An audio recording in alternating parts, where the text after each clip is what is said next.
Saudações automobilísticas a todos, sejam muito bem-vindos a mais um vídeo aqui no canal Airflow.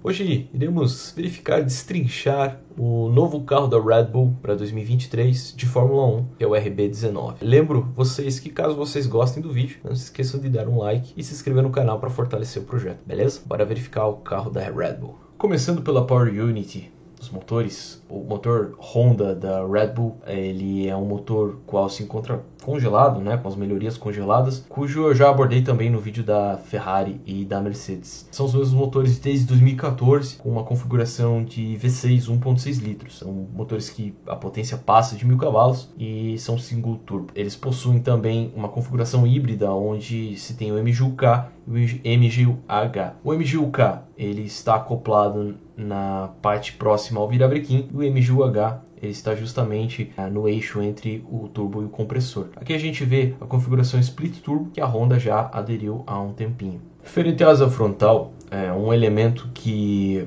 mudou muito pouco do ano passado para esse ano. A gente consegue ver o quanto esse carro RB19 ele é uma clara continuação do RB18. Apesar desse render inicial da Red Bull não mostrar de fato como o carro é, nesse caso aqui a gente vê 4 elementos, respeitando a questão da continuação dos elementos de asa na transição para o endplate. Chama-se a atenção a questão do bico do carro da Red Bull terminar no penúltimo elemento e não no último elemento, como é o caso da Mercedes, né? A Mercedes ela está utilizando essa configuração. A Red Bull ela está utilizando uma configuração de bico muito parecida com a da Ferrari, que também termina no penúltimo elemento. Chama essa atenção também esse formato da entrada dos túneis de Venturi, com um formato que é o oposto da Ferrari. Lembrando que o da Ferrari ele é mais ou menos assim, aumentando a vazão máxima, principalmente mais na região central da entrada do difusor. A Red Bull ela está indo para um conceito oposto. No geral é um carro muito parecido com o carro do ano passado. Falando da suspensão, a Red Bull está utilizando o pull rod dianteiro e o push rod traseiro. O pull rod dianteiro ele puxa o balancinho e ele tem as vantagens de que, como os elementos estão na parte de baixo do chassi, o centro de gravidade é menor do carro. Todavia, não facilita em quesitos de manutenção e regulagem da suspensão. Também tem a vantagem de deixar obstruir o menos possível o ar para os sidepods. Então a Red Bull ela está focada bastante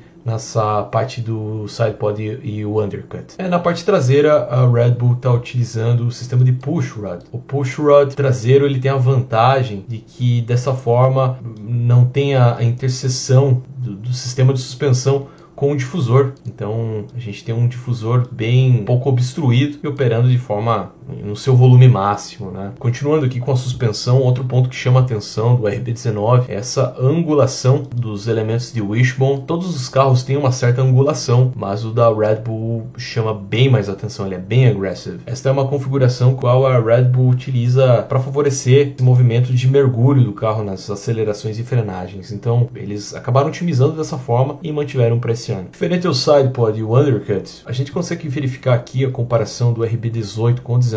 Assim como eu disse, o RB19 ele é uma clara continuação do carro do ano passado. Verifique que há poucas mudanças, né? Vai virar um jogo de 7 erros aqui, onde a Red Bull vai estar focando principalmente no desenvolvimento do assoalho. Então todos esses elementos qual vão ter uma função de potencializar o flow auto-wash do carro e a geração de vórtices de selamento dos túneis de Venturi. A gente consegue verificar aqui a diferença desses designs referente a Mercedes e Ferrari. A Red Bull ela está no meio termo entre a Mercedes e a Ferrari. E lembrando que as outras equipes elas fizeram carros com sidepods e undercuts com formatos análogos a essas 3 equipes. Lembrando que essa região dos carros, na média, não todos são assim, o assoalho ele acaba trabalhando numa seção onde as equipes elaboram, fazem o design, elementos cujo qual acabam trabalhando de forma similar a um mini difusor, onde você acelera o escoamento para fora e essa aceleração nessa região acaba sugando o ar aqui na entrada dos túneis de Venturi. Então isso acaba sendo benéfico para os túneis de Venturi em si. Da região central até o final, mais a parte traseira, a seção do assoalho, ela acaba tendo mais um papel de geração de vórtices, qual fazem a selagem desse assoalho, onde você quer mitigar a maior parte possível do escoamento turbulento do pneu entrando debaixo do carro, né? Entrando na seção dos túneis de Venturi. Então você quer mitigar isso o máximo possível e uma das formas de se fazer isso é gerando-se esses vórtices. Outro ponto bem interessante do novo carro da Red Bull é o difusor, qual ele está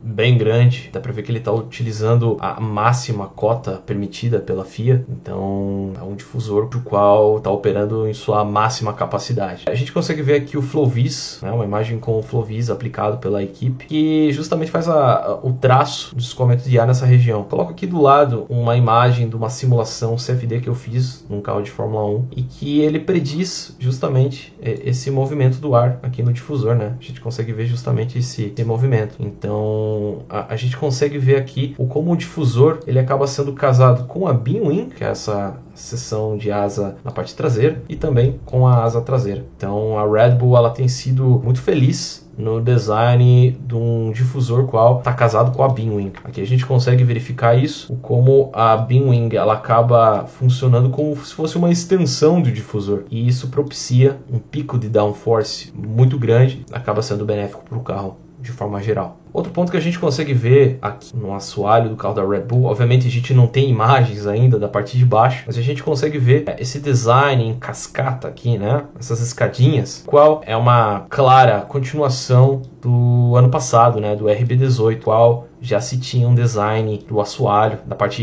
inferior do assoalho, desta forma. Ao contrário, em contrapartida com um assoalho bem mais suave que a Ferrari utilizava no começo da temporada 2022. Obviamente a Ferrari correu atrás e ela já possui um assoalho similar, análogo a esse da Red Bull. Prior é isso, pessoal. Essas foram algumas impressões bem rápidas. Se vocês tiverem qualquer dúvida ou algum comentário adicional, por favor, sintam-se à vontade na seção dos comentários. Qualquer dúvida, fico à disposição. Beleza? Forte abraço e nos vemos no próximo vídeo.